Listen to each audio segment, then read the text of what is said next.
The sun was streaming through our bedroom window as Amanda stirred beside me.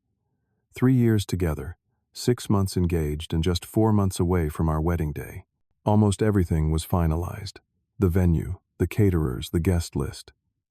Despite her parents always keeping me at arm's length, I had tried my best to win them over.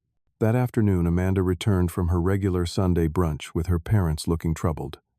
She sat down, avoiding my eyes, and finally spoke those words. "Eugene, my parents think you're not good enough for me.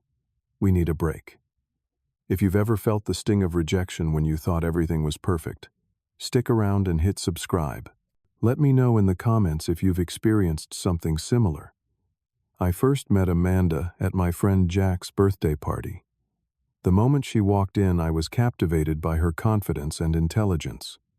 She had this way of commanding attention, without trying, wearing a simple blue dress that somehow looked more elegant than anyone else's outfit. "You must be Eugene," she said, extending her hand. "Jack has mentioned you. You're the graphic designer, right?" I nodded, surprised Jack had talked about me. "And you're the marketing executive who just landed the Thomas account." She laughed. Word travels fast. We spent the entire night talking about our careers. I told her about my small but growing design business, and she shared stories about the cutthroat marketing world. By the end of the party, we had exchanged numbers and made plans for coffee that weekend. Our first date at Riverfront Cafe was supposed to last an hour. We stayed for 4. There was something about Amanda that drew me in. Her ambitious nature, her sharp wit, the way she really listened when I talked about my dreams for my business. The first 6 months of dating Amanda were like living in a different world. We discovered shared passions for hiking and cooking elaborate meals. Weekends were spent exploring mountain trails or experimenting with recipes in either my modest apartment or her upscale condo in the financial district. The differences in our living situations never bothered me until I started noticing how Amanda would apologize for my apartment. "It is cozy," she would say to her friends when they visited, in a tone that implied she was being generous. I first noticed hints about her wealthy background when she casually mentioned her family's vacation home in Aspen. Later came stories about private schools and European summers. None of it fazed me. I was proud of building my career from scratch without family connections. The real eye-opener came when we attended a party with her college friends. One of them, Thomas, pulled me aside after a few drinks. "So you're the new boyfriend," he said, swirling his expensive scotch. "Amanda usually goes for the investment banker types. You know, same world and all that. Interesting she's branching out." I shrugged it off, but similar comments kept coming from her social circle. Different worlds became a phrase I heard often, always with a smile that never reached their eyes. Meeting Amanda's parents was an experience I had prepared for weeks. We drove to their mansion in Westlake Hills, the most affluent part of town. The house looked like something from a magazine. Manicured gardens, a circular driveway with a fountain, and windows that revealed chandeliers and artwork inside. Harold Marshall. Amanda's father was a successful investment banker whose firm handled accounts for some of the biggest corporations in the country. Diane, her mother, was a former debutante who now chaired several charity boards. They greeted me with firm handshakes and practiced smiles that didn't warm their eyes. The dining room could have seated 20, but the 4 of us sat at one end of a massive table, served by a staff member who appeared and disappeared silently. Throughout dinner, Harold asked pointed questions about my education, state university, not Ivy League family background. Middle-class father was a mechanic and 5-year business plan. Graphic design is. "Interesting," Diane commented, in a tone that suggested she found it anything but. Amanda's ex Bradley just made junior partner at his law firm. Such a stable career path. Mom, Amanda warned. "Just making conversation, dear." By dessert, I had answered dozens of questions that felt more like an interrogation than a getting-to-know-you dinner. I maintained my composure, kept my answers honest and confident, and even complimented their art collection, which momentarily seemed to impress Harold. On the drive home, Amanda squeezed my hand. "They just need time to get to know you. They're protective, that's all." I nodded, but I knew what I had seen. I wasn't what they had envisioned for their daughter. Over the next year, I worked even harder on my business. I took evening classes in business management, landed bigger clients, and saved as much as I could. When Amanda and I talked about the future, I wanted to make sure I could provide the lifestyle she was accustomed to. Despite continued cold shoulders at Marshall family events, my relationship with Amanda deepened. We talked about moving in together, our shared goals, and eventually marriage.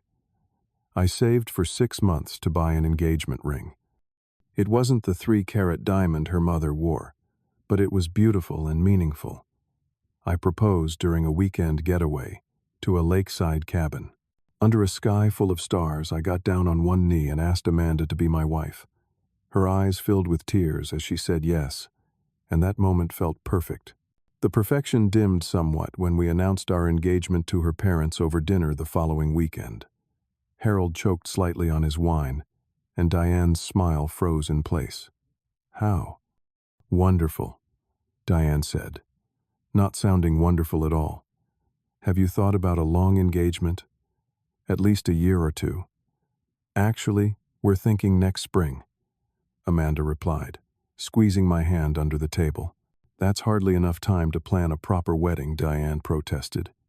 And so began the battle over wedding plans. Every decision became a negotiation between what Amanda and I wanted and what her parents thought was appropriate. Venue, guest list, even the type of flowers. Nothing was too small to debate. But Amanda had said yes, and I believed in us. I had no idea that her parents' disapproval would eventually become a wall too high for our love to climb. 6 months into our engagement, the wedding planning was in full swing.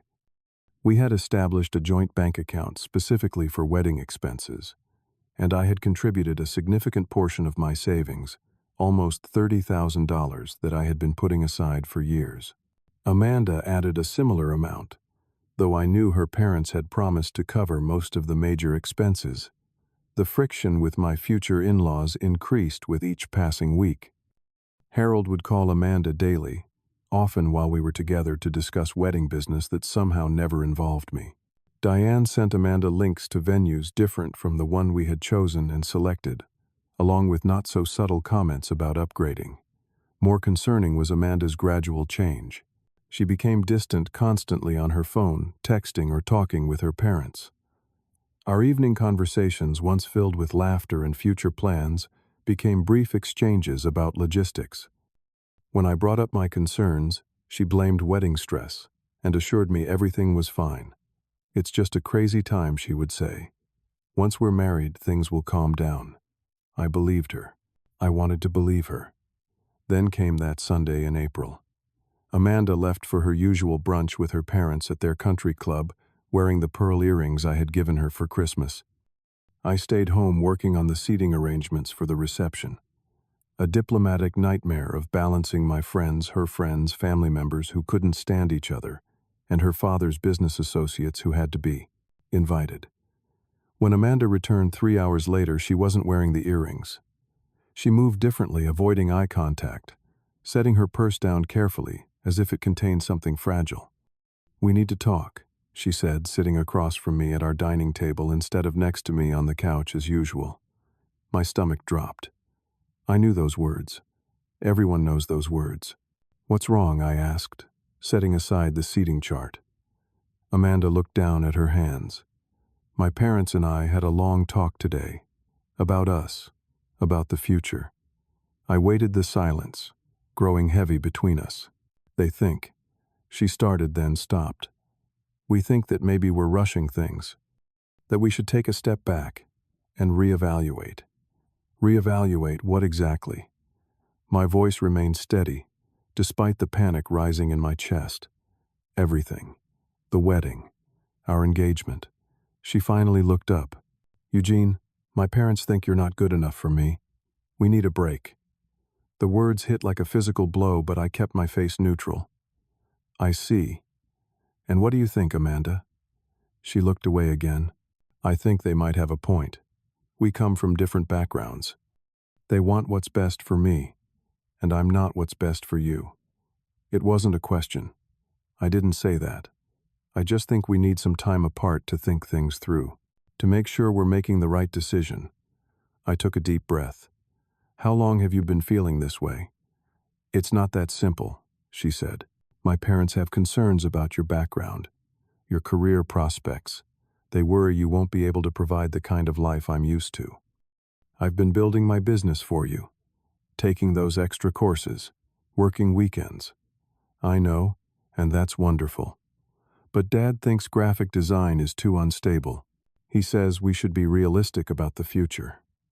The conversation grew more heated as I pressed for honest answers and received vague responses. Throughout it all, I maintained my composure. Years of dealing with difficult clients had taught me to keep emotions in check during negotiations. And that's what this felt like, a negotiation where I had already lost. When Amanda went to the bathroom, I noticed her laptop was open. A new email notification appeared from Valley View Gardens, our wedding venue. Curiosity and suspicion made me look closer. The email started confirmation of cancellation for Marshall Spencer wedding. The date on the email was 3 weeks ago. When Amanda returned, I asked about the venue. What about it? She said too quickly. Have you been in touch with them recently? She hesitated just long enough. Why do you ask? I turned her laptop toward her, showing the email preview. Because they seem to think our wedding is canceled. Has been for weeks. Color drained from her face. I can explain. Please do. My mother thought we should look at other options. She canceled Valley View to hold dates at Windsor Hotel. I knew it was a lie. So if I called Valley View right now, they'd say the cancellation was temporary. More hesitation. Then the dam broke. Fine. Yes, I canceled it. My parents thought we should postpone, and I agreed. I was going to tell you, but I wanted to find the right time. The right time would have been before you canceled our wedding venue. Amanda's eyes welled with tears. This isn't easy for me either, Eugene. My parents have always had expectations for who I would marry. Someone from our social circle who understands our world. And the break, was that your idea or theirs? She looked down. Theirs. They thought it would be easier than just ending things completely. The truth finally emerged. This wasn't about taking time to think. This was a soft exit strategy, designed by her parents and executed by Amanda to end our engagement without the messiness of a direct breakup. I needed air. Grabbing my jacket, I told Amanda I needed to clear my head and would be back later. She didn't try to stop me. Once outside, I started making calls. First to our photographer, who awkwardly confirmed Amanda had canceled their services 2 weeks ago. Then the florist, who said the same. By the 5th call, the pattern was clear. Amanda had been systematically dismantling our wedding plans behind my back for weeks. I was sitting in a coffee shop trying to process this information when my phone rang. It was Rachel, Amanda's college roommate and bridesmaid. Eugene, is everything okay? Amanda just texted saying you two are taking a break, and I should hold off on my bridesmaid dress fitting. Did she mention she's been canceling the wedding for weeks without telling me? Rachel's pause spoke volumes. Oh God, Eugene, I'm so sorry. I thought you knew. At least I thought you knew about Brandon. My blood went cold. Who's Brandon? Another pause. Oh no, I shouldn't have, I thought. Forget I said anything, Rachel. Who is Brandon? She sighed. He's a lawyer at her dad's firm. They've been seeing each other for a few weeks. Amanda told me you two were already broken up. I would never have gone along with it if I knew she was lying. Everything fell into place. This wasn't just about her parents' disapproval. Amanda had already moved on. The break wasn't to think things through. It was to transition smoothly to someone her parents approved of, while letting me down gently. I thanked Rachel for her honesty and hung up. Then I checked our joint wedding account online. There had been several withdrawals in the past month, smaller amounts that I might not have noticed if I wasn't specifically looking. Money was being siphoned out gradually, presumably to pay for cancellation fees, or to simply recover Amanda's share before telling me it was over. As painful as these discoveries were, they gave me clarity. This wasn't a misunderstanding or a temporary issue. This was calculated deception, and clarity allowed me to formulate a response. I spent that night alone in our apartment, trying to process the complete collapse of what I thought was my future. I called my best friend Marcus, who offered to come over immediately. "No need," I told him. "I just need to think clearly right now." "You want me to find this Brandon guy and have a word with him?" Marcus asked, only half joking. "What I want is to handle this the right way. No drama, no revenge. Just a clean exit that protects what's mine." I spent hours researching joint account laws in our state. We had opened the account specifically for wedding expenses, with both our names on it, and had both contributed substantial amounts. According to my research, either party could withdraw funds without the other's permission, but there could be civil claims if one party took more than their fair share. Early the next morning, I called a financial advisor friend for an emergency meeting. He confirmed what I had learned and advised me to document my contributions clearly before making any moves. "The good news," he said, "is that you both put in similar amounts. The cleanest approach is to take exactly your contribution and leave the rest." I spent the morning gathering bank statements, showing every deposit I had made to the joint account. I created a spreadsheet detailing dates and amounts, totaling $27,850. When Amanda texted that she would be coming by to talk things through and collect some things, I was prepared. She arrived looking nervous, but ready for an emotional confrontation.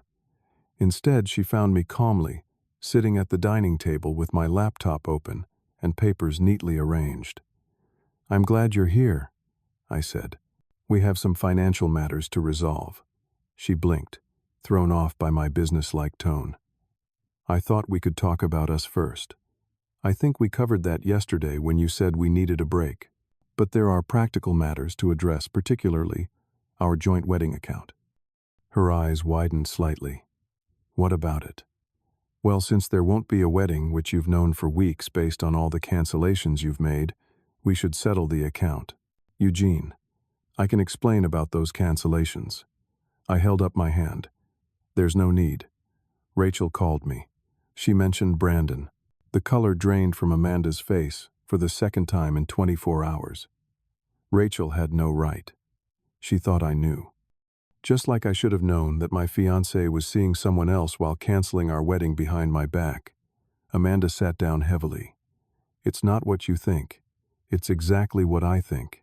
But that's not why I asked you here." I turned my laptop to show her the spreadsheet. "This is a record of every deposit I made to our joint account for wedding expenses. As you can see, it totals $27,850. What are you doing?" "I'm withdrawing exactly what I contributed." I clicked to show her the online banking page. No more, no less. "I've documented everything in case there are any questions later. You can't just take money from our account. It's a joint account, Amanda. Either party can withdraw funds. I'm sure your father's lawyer friends would confirm that. I'm simply taking what I put in now that it's clear there won't be a wedding." I proceeded to initiate the transfer, while she watched, moving my contribution back to my personal account. I also took the liberty of calculating the cancellation fees you've been paying with our joint funds. Interesting that you used our shared money for that rather than asking your parents. Amanda's shock was turning to anger. "This is petty, Eugene. No petty would be taking more than my share. Petty would be making a scene. This is just business." I closed my laptop. "I've also brought the engagement ring. Since the engagement is off, it legally returns to me." I placed the ring box on the table between us. Her eyes fixed on it, then moved back to me with new calculation. "You know, my parents were wrong about you," she said, her voice softer. "Maybe we can work this out. Take some time, but stay together." I almost laughed at the transparent shift. Is that because Brandon might not be interested if there's no money involved? Or because you realize I'm not as naive as you thought? Her expression hardened. "My father won't stand for this." "Your father has no say in this matter.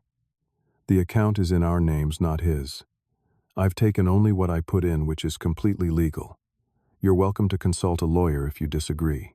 Amanda grabbed her purse. "You'll regret this. I regret a lot of things about our relationship. This isn't one of them." I stood up. "I'll need your key to the apartment before you go." She threw the key on the table. You know I really did love you once. Maybe. But not enough to choose me over your parents' approval. Goodbye, Amanda. After she left, I felt strangely calm. I had expected to feel victorious or at least vindicated, but mostly I felt relieved. The deception was over. I could begin to move forward. The calls started that evening. First Amanda, which I didn't answer. Then her father, which I also ignored. Finally, a call from a number I didn't recognize. A man identifying himself as Gerald Hoffman, the Marshall's family attorney. Mr. Spencer, I'm calling regarding the funds you removed from the joint account you shared with Amanda Marshall. Yes, I withdrew exactly the amount I had contributed over time. I have complete documentation if you'd like to see it. That won't be necessary if you return the funds immediately. The Marshalls consider this action hostile and are prepared to pursue legal remedies. Mr. Hoffman, I removed only my contribution from a joint account after discovering Miss Marshall had been canceling our wedding, without my knowledge, while seeing someone else. I have documentation of every deposit I made. I believe we both know there's no legal case here. A pause. The Marshalls are influential people, Mr. Spencer. This could impact your business. Are you threatening me, Mr. Hoffman? Because that would be an ethical violation. I'd be happy to report to the Bar Association. Another pause. I'll convey your position to my clients. The threats stopped after that. I later heard from a mutual friend that Brandon, Amanda's new boyfriend, had backed away when he learned about the potential legal complications. Apparently, as a junior lawyer looking to make partner, he wasn't eager to be involved in messy personal disputes that might reflect poorly on him. Harold and Diane Marshall, who had always seen me as beneath their daughter, were forced to recognize that I wasn't as simple or manipulable as they had assumed. The settlement was clear. I kept my money, and they kept their distance. What had started as Amanda's break had become permanent, and for her and her parents, surprisingly expensive. The weeks after Amanda moved out were some of the darkest I've ever experienced. I found a new apartment, unable to stay in a place filled with memories and half-emptied closets. Every day brought questions from well-meaning friends and acquaintances. Where's Amanda? Weren't you getting married? What happened? I kept my answers simple and dignified. We wanted different things. No public accusations, no dramatic stories, though the truth gradually spread through our social circle. The loneliness was crushing at times. I had structured my life around our relationship for 3 years, and now there was an Amanda-shaped void in everything I did. Doubt crept in during quiet moments. Maybe I should have tried harder to fit into her world. Maybe I wasn't good enough after all. Marcus and a small group of true friends became my lifeline. They showed up with takeout food and bad movies. They invited me to events to get me out of the apartment. They listened without judgment when I needed to talk, and knew when to change the subject when I didn't. You know what the worst part is, I told Marcus one night. I still miss her. Even after everything. That's because you're a good guy who actually meant those vows you were going to take, he replied. It doesn't make you weak. It makes you human. 6 months after the breakup, I made a decision. The money I had withdrawn from our wedding account was sitting untouched in my savings. It represented a future that no longer existed, and looking at the balance only reminded me of what I had lost. I decided to invest it in my design business. I upgraded my equipment, hired a part-time assistant, and rented a small studio space instead of working from home. I created a new portfolio website and targeted larger clients.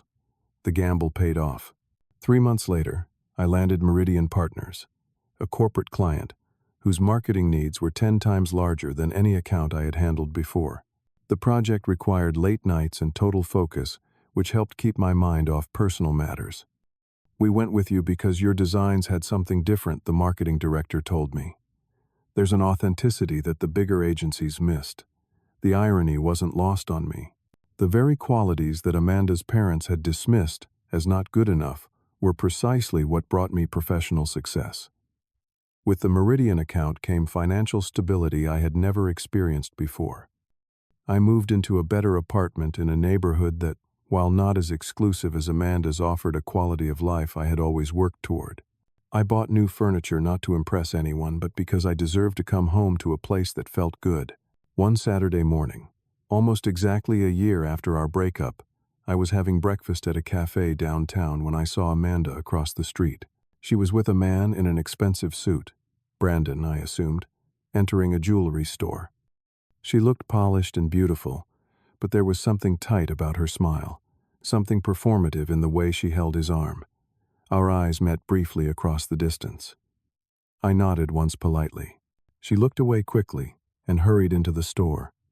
I felt no anger, no jealousy, not even much pain, just a calm recognition that we had both moved on to the lives we were meant to have. By then, I had started dating again, cautiously at first. There had been a few casual dinners, one brief relationship that fizzled out naturally. Then I met Sophia at a charity event I was designing materials for. Sophia was a pediatric nurse, with a warm laugh and strong opinions about everything from healthcare policy to the best pizza in town. On our first date, she told me stories about her large, boisterous family who had immigrated from Greece when she was a child. "They're going to love you," she said after we had been dating for 2 months. "But I should warn you, my grandmother will feed you until you cannot move." It's how she shows affection. Meeting Sophia's family was nothing like meeting the Marshalls. Their home was modest, but bursting with life. Her father Nikos shook my hand with genuine warmth. Her mother Elena hugged me like she had known me for years. Dinner was loud, with 3 conversations happening at once. Plenty of good-natured teasing and as promised enough food for an army. Not once did anyone ask about my career prospects or family background. When I did mention my business, Nikos was enthusiastic, asking genuine questions about my work, rather than assessing its value. "You create with your mind and hands," he said. "This is good, honest work."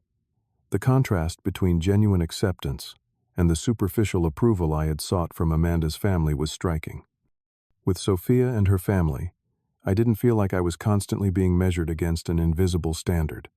15 months after our breakup, I received an unexpected email from Amanda. I almost deleted it without reading, but curiosity won out. "Eugene, I owe you an apology," it began. "I've been doing a lot of thinking about how things ended between us, and I realize now how badly I hurt you. I let my parents' expectations overshadow what I truly wanted, and I handled everything in the worst possible way. You deserved better." She went on to explain that her relationship with Brandon had ended. It was never real. Just another box to check to make my parents happy. "I'm trying to figure out who I am apart from what my family wants. I think about you often and wonder if we could talk sometime." I sat with the email for a day before responding. Part of me was moved by her apparent sincerity. Another part wondered if this was just another manipulation now that her planned future had collapsed. My response was polite but firm. "Amanda, I appreciate your apology and wish you well on your journey of self-discovery. However, I've moved forward with my life and believe it's best for both of us to continue on our separate paths. I sincerely hope you find happiness." She replied once more, "I understand. You were always stronger than I gave you credit for, and that was the end of our communication. Looking back now, I can see how that painful experience transformed me. The man I was before would have done anything to be good enough for Amanda and her family. The man I became understood that true worth isn't determined by others' judgments. When someone shows you that you need to earn their love by changing who you are, believe them and walk away. Real love doesn't come with prerequisites or family approval ratings. It accepts you as you are while encouraging you to grow into your best self. I still have the occasional moment when insecurity creeps in, when I wonder if I'm enough. But now I know that the question itself is flawed. We are all enough, just as we are. The right people will see that, without requiring proof. If you've ever been told you're not good enough by someone whose opinion mattered to you, remember this. Their assessment says more about their limitations than yours. Your value isn't diminished by someone's inability to see it. Have you ever had to walk away from a relationship that required you to be someone you're not? Share your experience in the comments below. If this story resonated with you, please hit that subscribe button and give this video a like. Your support means everything, and I'm grateful to have you here on this journey of growth and self-discovery. Until next time, remember that sometimes the greatest gift someone can give you is showing you that they're not the one for you.